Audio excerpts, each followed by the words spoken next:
We who have been loved by John, and we who have loved John. That light shines brightly in the world. Even though right now, in this moment, in our sadness and in our grieving, we may not feel much light. Let's see how we feel as we listen to stories. Stories telling us of John's human and spiritual evolution over his lifetime. Welcome, welcome. It is good for us to be together. Mona and precious family, we are grateful for your invitation to gather, to remember John and to give witness to the legacy he leaves us. Our service will be sprinkled with stories and prayers that were foundational for John's spiritual practice.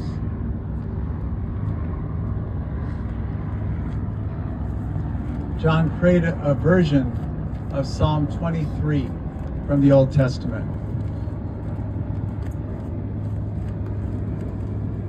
The Lord has been my shepherd, I have not wanted. He's made me to lie down in green pastures. He's led me beside quiet waters. He's restored my spirit. He's guided me along the path of right action so I can better do his will. Yea, though I walked through the valley of the shadow of death, I am not afraid, for you are with me. Your rod and staff, they comfort me. You prepare a great feast for me in the presence of my enemies. You anoint my head with oil. My cup overflows. Surely goodness and love have followed me all the days of my life, and I will die enfolded in love and with love in my heart.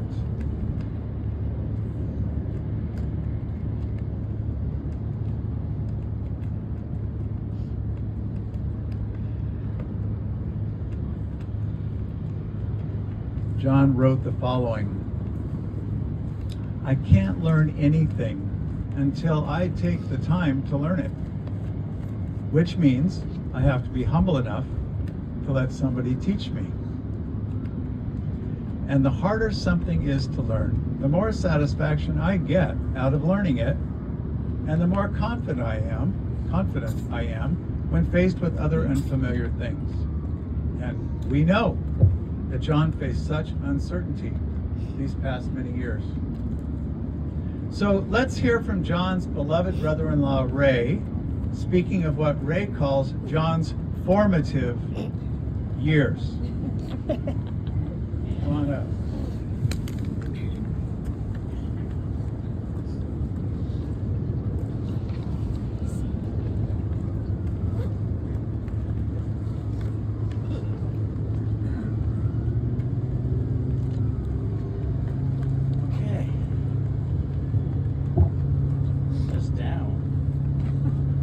Can you hear me?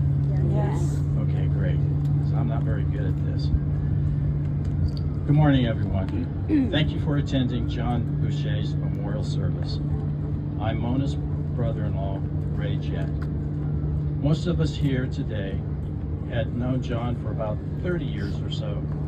He was a great man in all manners of description. He helped a lot of people in his personal and professional life. John had a gifted talent of communicating with everyone. Or was it? How did he do it? Maybe it came from his formative years. So I looked into the military records that John had saved. And at 22 years old, John graduated from college and he joined the U.S. Navy. He completes his training and enters aviation school, eventually graduates as a naval flight officer and becomes a radar intercept operator. He sits in the back seat of the F-4B Phantom II fighter, and he's assigned to the USS Coral Sea, which I am representing for him, in Vietnam. A Midway class carrier, by the way, a sister ship of this ship. His squadron on the deck was VF-111, the Sundowners. New air crews received their call signs by their commanders and crew, and John accidentally named himself after he asked, "Why is the ship so rocky?" Thus was born Rocky Boucher. After 2 cruises, he accumulated 770 hours of flight with 300 carrier landings, which has got to be scary. And he volunteered for extra duty on board the ship. He excelled at every task, impressing the commanders and the crew. Every fitness report that I read lavished praise of his leadership and enthusiastic response to any task. He was recommended for promotion and to be an instructor.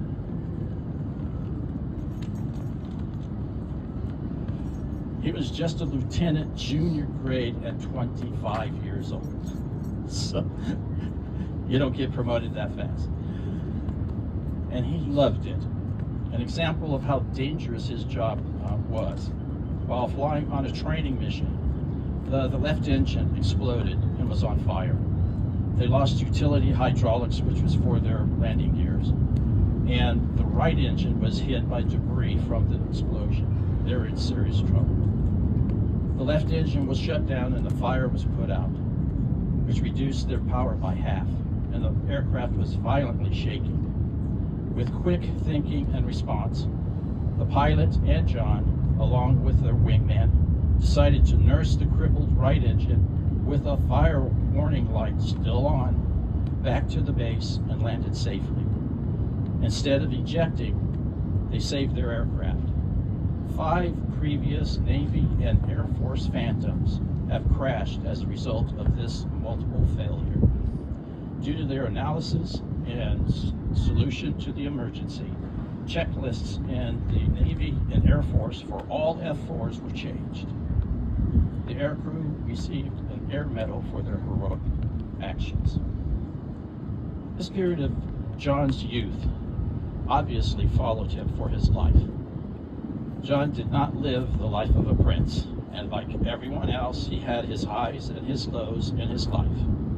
And I believe his military training gave him the skills to navigate his life. And as John aged, he added wisdom to those skills. He would jokingly play along that he was the king, but seriously downplayed the notion by saying, "I'm not special," even though everyone in the room knew better. I may be biased, but after he met Mona, John set his course with anchors away and full steam ahead. He found a new path to take and never left it. I believe everyone who knows John and Mona will agree to that fact. My personal Boucher story. A long time ago, we got lost, and John said, "We go that way." And I asked, "Why that way?"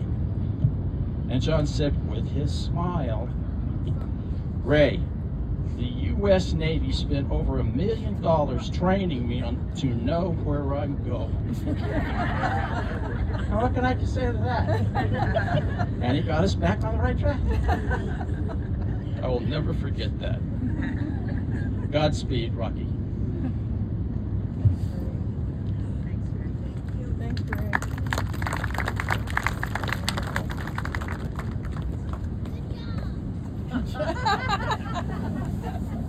Did you hear that? No. Yeah. Out of the mouth of babes? Good job. Right on. Thank you.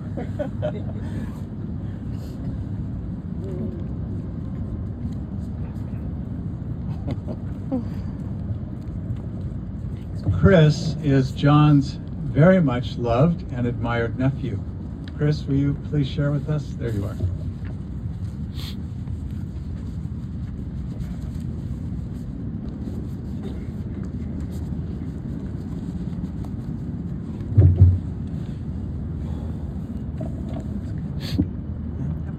morning. Everybody hear me okay? Yes. Okay.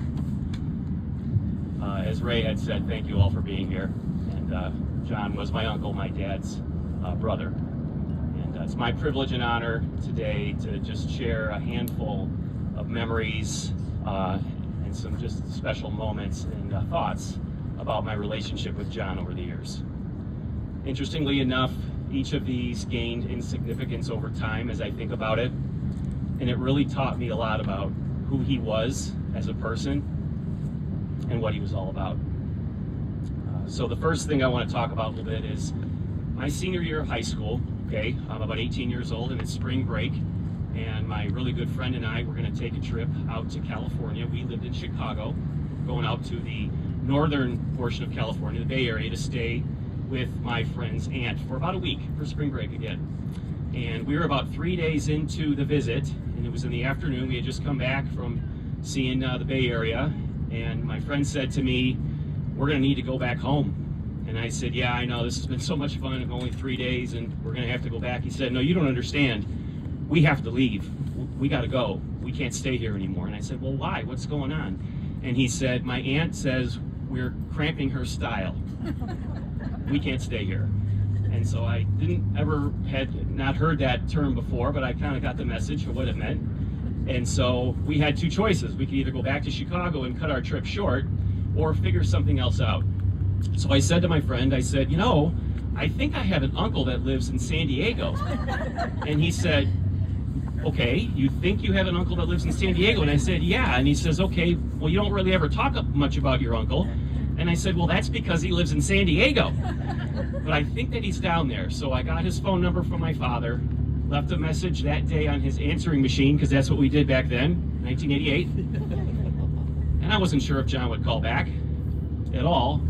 And he called back that day, and he said, "Come on over, come on down, love to have you." And we said, "Great." So we made our way down to San Diego, which was really cool. And we were in awe, because we're in San Diego now, better than the Bay Area. But he sat down with us that night, and I'll never forget, he said to me, because he wasn't going to be with us over these next few days, he's working, he was a busy guy, right? But what he said to me he said, "I don't know what you guys are going to be doing over the next few days, or what parts of town you're going to see, or who you're going to be with, but just know that if you wind up in the wrong part of town, dealing with the wrong people, and if you buy the wrong thing, this might just be your very last trip to San Diego." So my friend and I looked at each other like, "Whoa, got it. Message received." So fast forward about 20 years, I'm about 37, 38 years old, still living in Chicago, but I took a job transfer to relocate my wife and my kids to Orange County, California. And we were really close, a young family. My kids were 8 and 5 at the time. My daughter is here with us. And family is just that. We spent a lot of time with family, my kids growing up, and we saw my in-laws a lot. And when we moved to Orange County, we had no family, we had no friends. And it wasn't too long after we moved that we got reconnected with John and Mona. And I'll never forget that when we first introduced my kids to Uncle John and Aunt Mona, kids in all of their innocence, all they know is the word uncle and aunt. And when you tell them this is your Uncle John and this is your Aunt Mona, they immediately, grew a connection to them in their own way. And John and Mona clearly saw that through. So over the years, we went to Padres games. They took us to the Del Mar racetrack, us and the kids. We went to the sand sculptures on the beach. We even went to an Angels game once. And one time they even actually drove out to Las Vegas to watch my kids play soccer over a weekend. They drove out and stayed at the same hotel we were at. So that was all really special. So John was our kids' great uncle, right? He was my uncle, their great uncle. Somehow or another in those years, as my kids were growing up and we were spending time with John and Mona, great uncle, the term actually turned into a title. It turned into the great Uncle John. And I think everybody kind of knows what I'm talking about there. And I'm pretty sure that was a self-proclaimed title that he came up with. Because he had no issue with that title. Unbelievable. After John's diagnosis, he and I had some very solemn conversations that I knew at the time I wasn't prepared to have, but he clearly thought that I was. And he had a way of doing that, of instilling confidence in people. But more importantly, he had approached and he had come to realize what his fate was going to be. And he had a level of resolve that was in conviction that was unimaginable. Thinking back on those conversations, he had some very special gifts, as we all know. He was an amazing communicator. He had empathy like no other, and his emotional intelligence was super high. Not to mention, he was super witty and just plain fun, right? He just was. He was so special and so unique. But John also challenged me as a person. He had challenged me on the topics of accountability and ownership, how to be introspective and self-aware, and how to think in terms of a broad perspective on your decisions, and to think about the impact of your decisions, and to think beyond the moment like drops in water. There's always that ripple effect, and that can extend well beyond the moment. At times, John definitely took me out of my comfort zone, but as a result, it made me a better person, it made me a better husband, it made me a better father. John's spirituality was very important to him, that you guys are aware of that. It was really, in my opinion, an essential part of his being. And I think that he believed that a higher power would ultimately lead him to continue to fill and fulfill his life's purpose. We know what that was. 13 years post-diagnosis, John was still serving others, which is just an amazing feat, that he had that will and that direction from his God. There's no greater significance on earth than to the service of others. I want to read just a few lines from a song that mean a lot to me. It serves as an inspiration to me, and it reminds me of John's unyielding faith. And it's a song coincidentally called Oceans, and it's by Hillsong United. You call me out upon the waters, the great unknown, where feet may fail. And there I find you in the mystery. In oceans deep, my faith will stand. And I will call upon your name and keep my eyes above the waves when oceans rise. My soul will rest in your embrace, for I am yours and you are mine. I'd like to conclude by reading just a few verses from the Old Testament book of Numbers, and it's chapter 6, verses 24 through 26. The Lord bless you and keep you. The Lord make his face shine upon you and be gracious to you. The Lord turn his face toward you and give you peace. Thank you.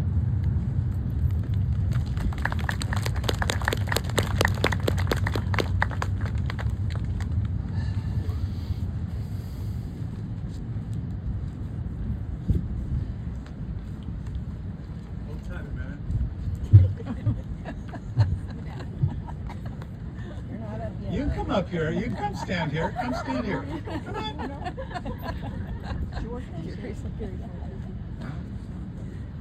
Thank you, Chris.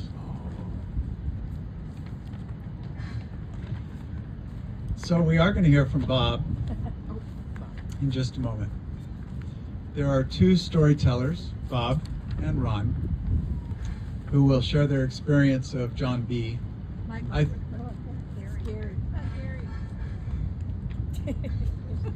Oh. This is scary.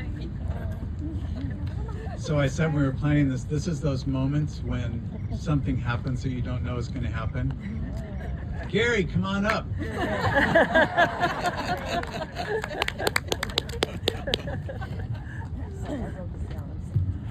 Sorry about that.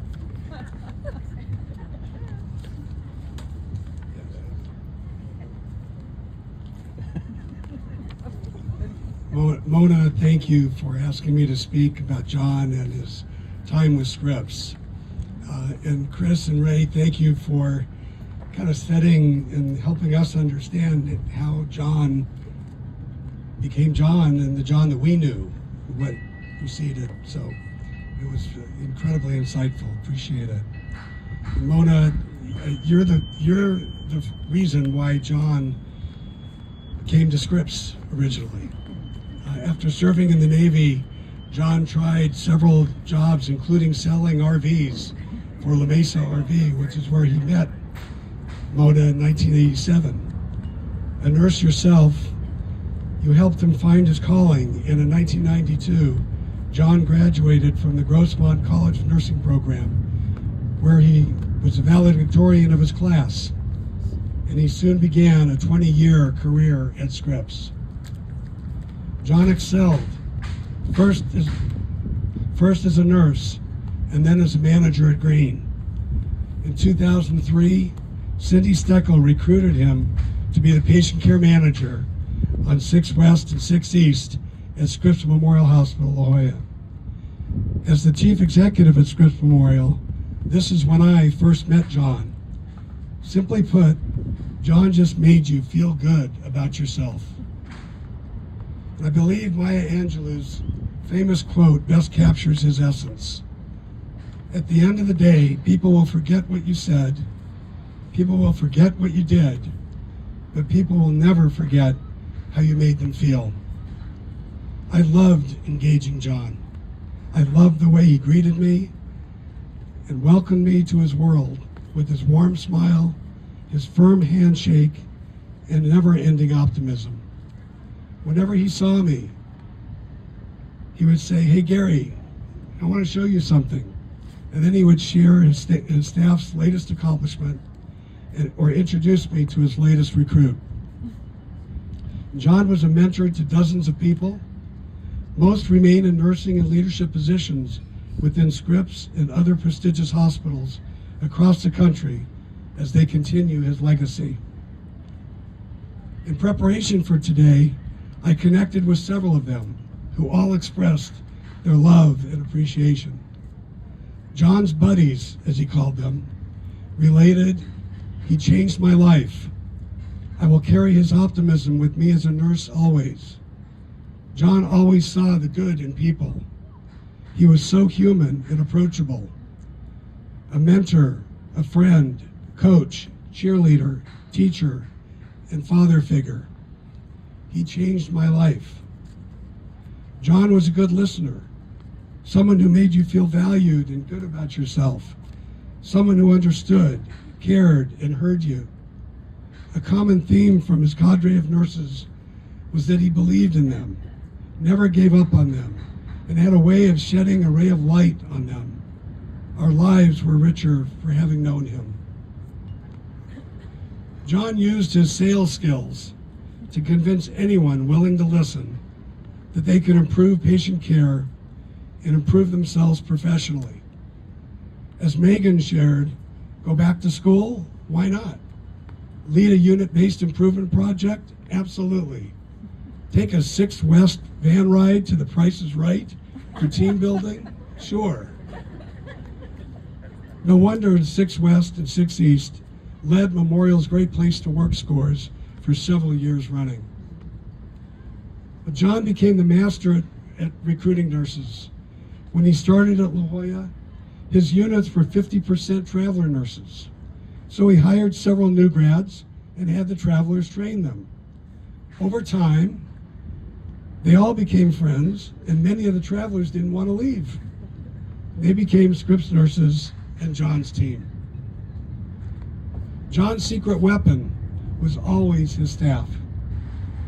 Tall, Shelley, Randy, Holly, Norma, Anthony, Angela, Charya, Megan, and countless others. He would give prospective candidates the direct phone number to the 6 West Nurses Station and encouraged applicants to call and ask staff about how they liked working at Scripps and working for John. They called and John hired. If I could just ask the Scripps family to stand and just help John up here. Feel your warmth.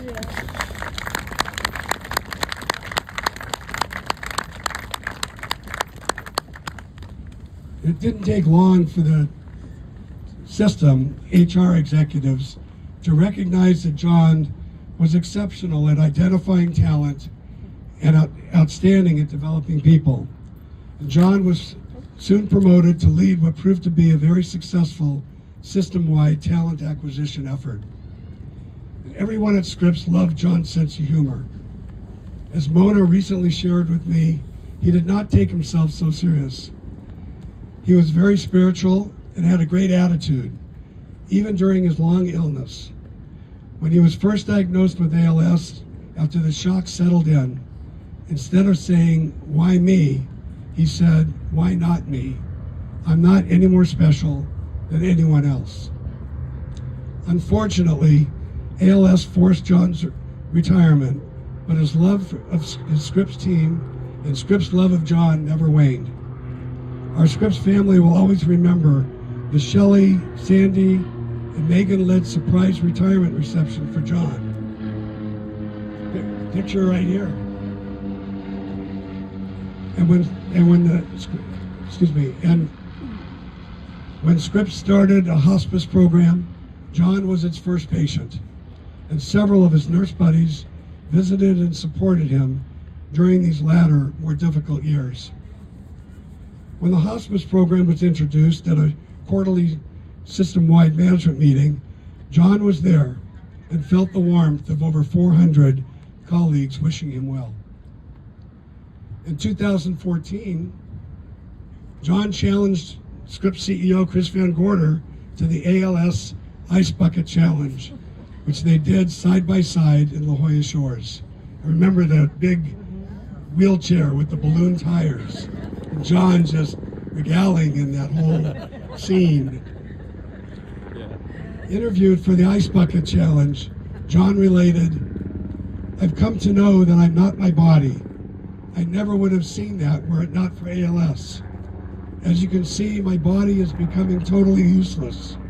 Yet whatever I am is still in here. I am still the same guy I always have been."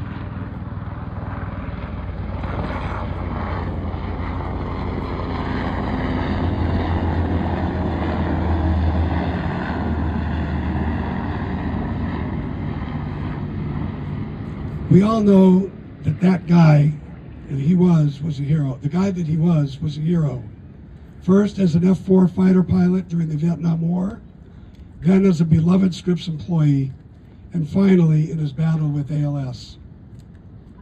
Everyone knows that every superhero needs a sidekick, and every fighter pilot needs a wingman. And Mona, you are both for John.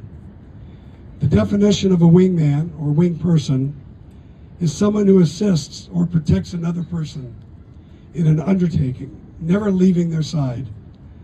That has been you, especially these past 13 years. Your love, dedication, stamina, and caring for John has been nothing short of amazing. Our deepest gratitude and condolences to you. John was special, and he made us feel special. We will always think of him with a smile, and we will always remember how he made us feel. He was a blessing to us all.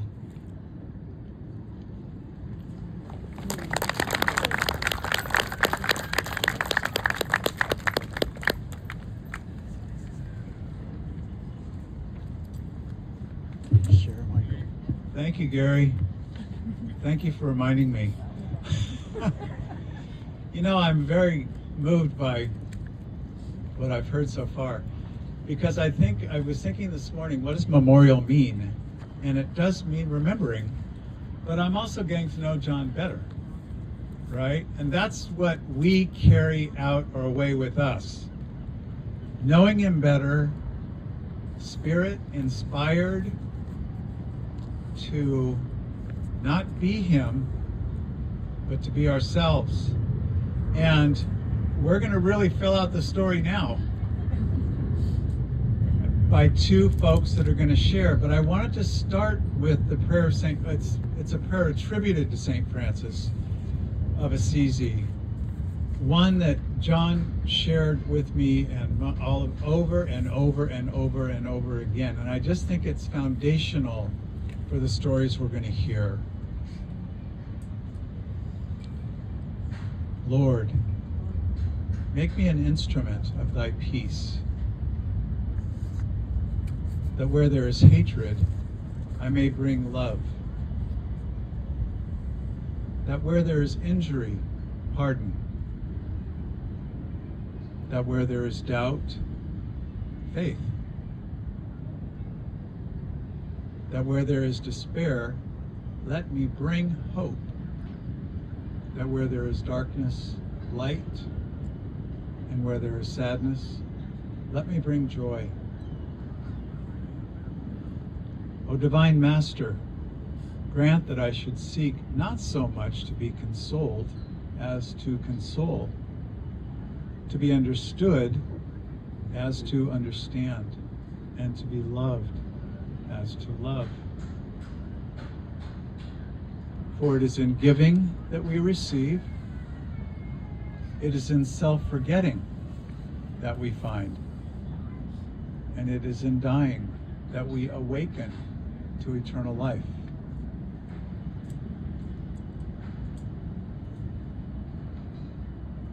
So may we please hear from Bob, who will tell us about his very unique relationship with John.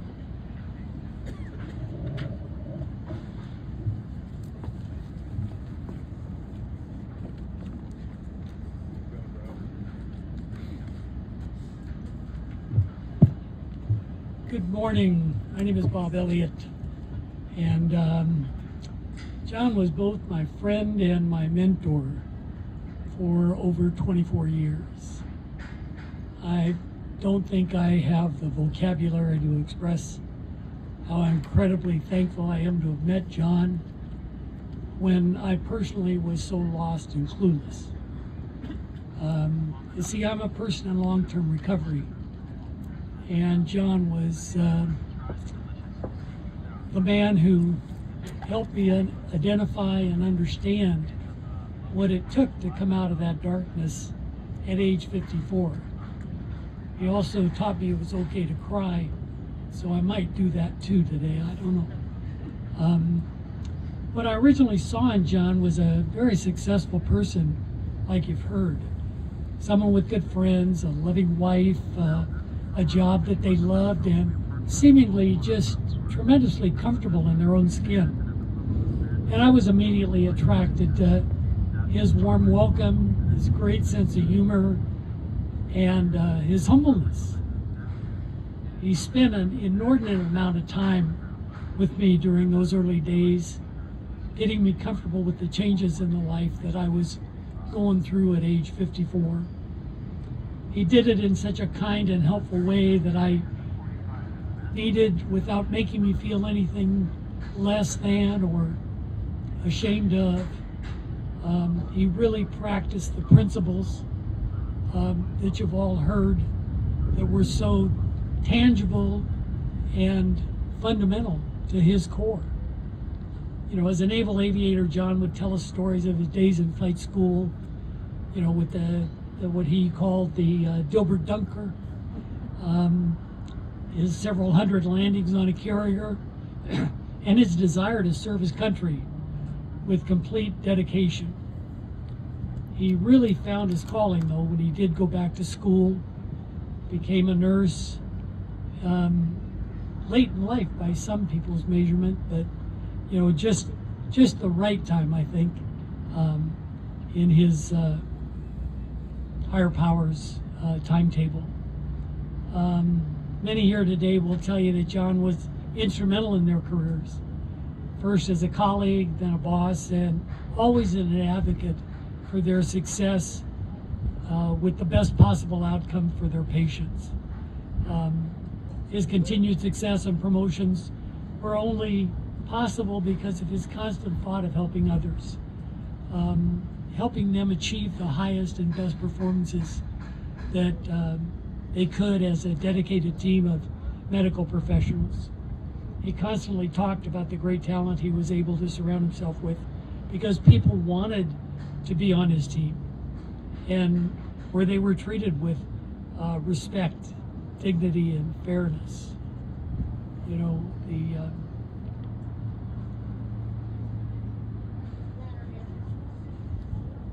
his commitment to those around him, those that knew him away from the office.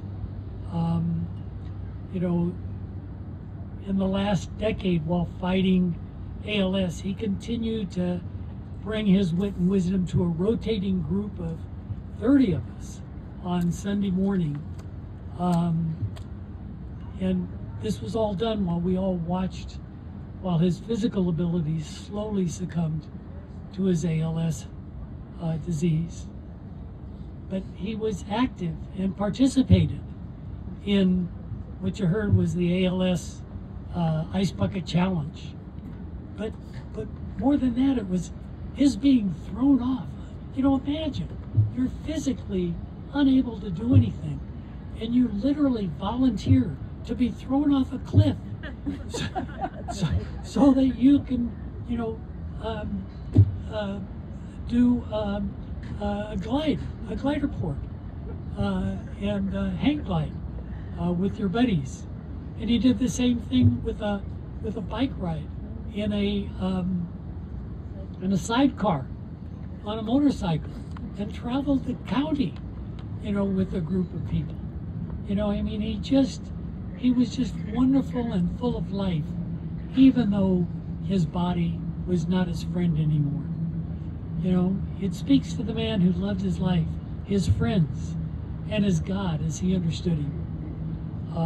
One of the fondest remembrances of John that I have is a talk that he gave that group of 30 on a, you know, somewhat recurring basis about ice cubes just slowly melting in a pool of water. You know, that we were the ice cubes. And while it was too metaphysical for me to completely understand, you know, I just, I know that as long as I live, John's memory will be in my heart. And I will remember that, like some of our friends have said, you know, they ask themselves, WWJD, you know, which stands for, what would John do? You know, we want to emulate what he would do, you know. So I imagine that as we sit on this flight deck of the USS Midway, the sister ship to the Coral Sea, you know, John is looking down at us and smiling and laughing with us. And I'd like to close with a poem. It's called His Journey Just Begun. Don't think of him as gone away. His journey's just begun. Life holds so many facets. The earth is only one. Just think of him as resting from the sorrows and the tears in a place of warmth and comfort where there are no days or years. Think how he must be wishing that we could know today how nothing but our sadness can really pass away. And think of him as living in the hearts of those he touched, for nothing loved is ever lost, and he was loved so much.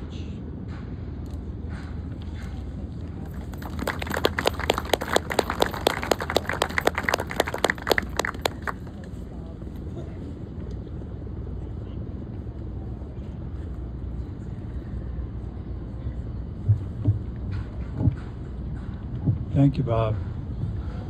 Thank you.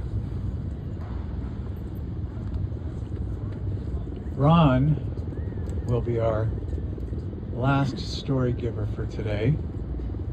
John made very clear to me that Ron was to play an essential role in this memorial, just as Ron had played an essential role in John's life. So to prepare us for John and Ron, let's just listen to another prayer of John's that speaks to both his longing and his seeking. O God, my God, eagerly I seek you. My soul thirsts for you. My flesh faints for you. Eagerly I seek you. When I am in the desert where there is no water, eagerly I seek you. When I am in the city unable to see stars, eagerly I seek you.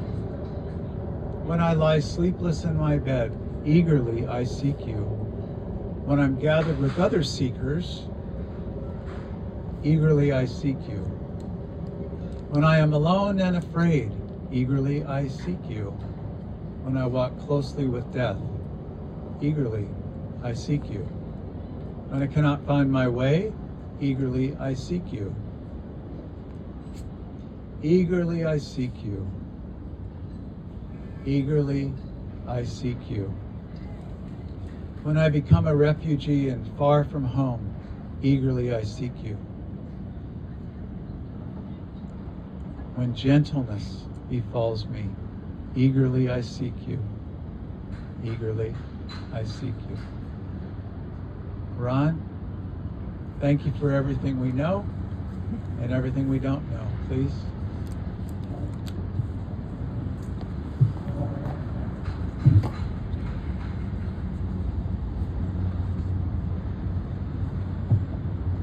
All right, I haven't fallen down yet, so things are going better than I thought.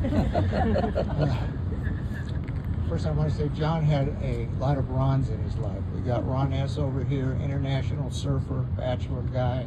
We got Ron H., successful businessman, TV personality. And me, I'm just Ron. So anyway, I'm honored to be here and to hear those things that John said.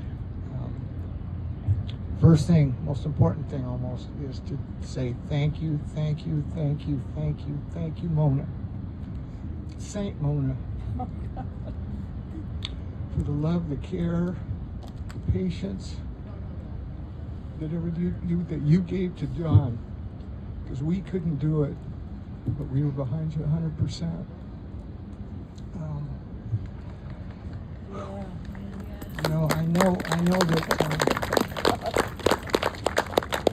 I know that you often, when I talk to you, you think about the times that you didn't quite live up to to your standard for any given day, an impossible standard that you hit most days. But the people in this area know there was how many countless days were you there.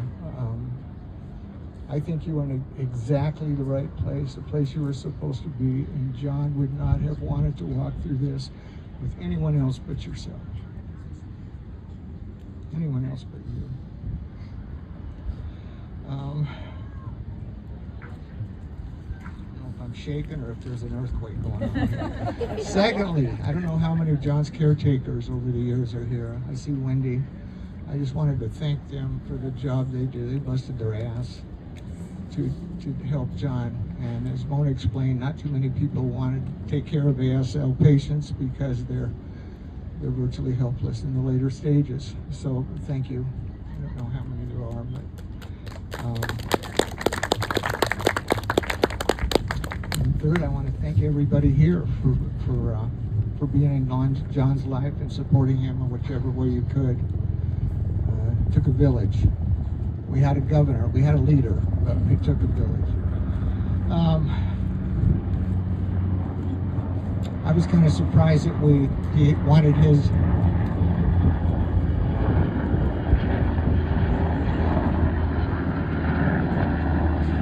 That's for John. that he wanted his service here in the Midway, because like everything else that John did better than anyone else, he downplayed his service in the military, and it just shows me how meaningful it must have been to him. John never complained. There was a time, and this isn't about me, but there was a time I was going up there pretty late at night and a few days a week, and I would stay for 4 or 5 hours so Mona could get some sleep. And part of that time was, as his muscles were giving out on him, they would cramp terribly for 5 minutes or more, and then they relaxed, and he knew it was gonna be back in 10 to 15 minutes more. And he never complained while they were in cramp, and never complained when he was waiting for the next bout. That wouldn't have been my story. Oh, and by the way, if anybody says you didn't do a good job with John, please let us know. There'll be 50 people that would love to talk to them. John loved golf. The disease put an end to his golfing, call it a career. That's what he'd like to hear. But you know, at some point he lost his grip strength, so we were able to get him some bands that he could put around his hand, and that got him out for another 5 or 6 months, I think. But he never complained about losing that. There's a picture over here. I think it's the last time John was on a golf course. Should I back up? Back up? Doing good? Okay. You know, we wanted to get John out on the golf course for the last time. He couldn't play, obviously, but we put him in, and we wanted to tie him in because he couldn't maintain his own balance. And we were going to use duct tape, but we thought we might get reported for that. So we tied him in as best he could, but every time I'd look over, John would either or like this, depending on which turn I made at any given time on the course. But he enjoyed the hell out of that day. It was a beautiful day like this, and he really enjoyed himself. He loved to take people to Petco Park, not to watch baseball, so he could take them on the John Boucher tour, show them all kinds of things that nobody else knew, he would tell you, but John Boucher. He's a man that walked his talk. He wouldn't tell you to do anything that he wasn't willing to do. What he said he would do it. It's very admirable. His favorite story. Will you hold the chopper's mic, Chris? Johnny's favorite story was about the woodpile back in the old days when people were moving across the country. Guys would be riding horses for several days, and they would come across a farm or a ranch, and it wasn't uncommon for them to be able to stay at that ranch for a couple days and rejuvenate their horse and everything like that. And one of the most common ways to pay back that was they would chop wood for the people that lived in at that ranch.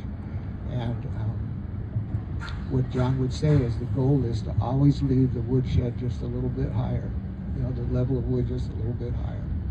I don't think I've ever met anybody that can discount that. That's how he lived his life.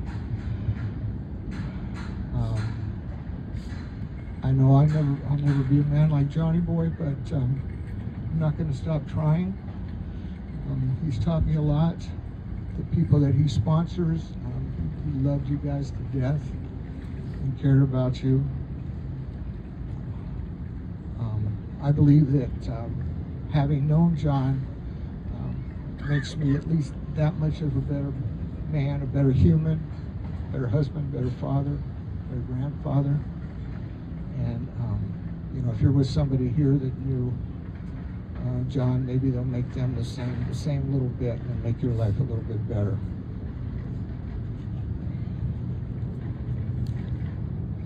Stephen Levine wrote a lot about death and dying, and one of the things that I read that reminded me of John is, some die in surrender with minds open and hearts at peace.